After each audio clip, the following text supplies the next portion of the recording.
தாய் தமிழ் உறவுகளுக்கு வணக்கம். முதலமைச்சர் ஜோசப் விஜய் அதிரடி.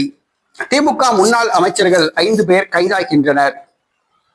முதலமைச்சர் ஜோசப் விஜய் அதிரடி. திமுக முன்னாள் அமைச்சர்கள் 5 பேர் கைதாகின்றனர் என்ற தலைப்பில் இந்த காணொளியை காண்கிறோம். திமுக ஆட்சி முடிவுக்கு வந்தது. ஜோசப் விஜய் தமிழ்நாட்டின் முதலமைச்சராக பதவியேற்றுள்ளார்.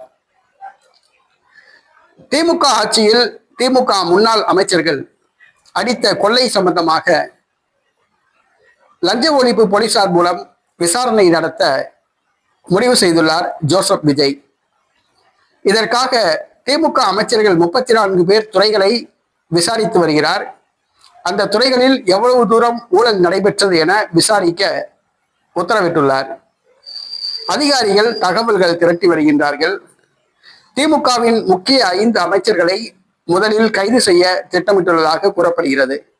குறிப்பாக இந்து சமய அறநிலையத்துறை அமைச்சர் சேகர் பாபு, போக்குவரத்து துறை அமைச்சர் ஜெய்சங்கர், பத்திரப்பதிவுத்துறை அமைச்சர் மூர்த்தி, நகராட்சி நிர்வாகத்துறை அமைச்சர் KN நேரு, வருவாய்த்துறை அமைச்சர் சாத்தூர் ராமச்சந்திரன் ஆகியோர் கைது செய்யப்படலாம் என கூறப்படுகிறது.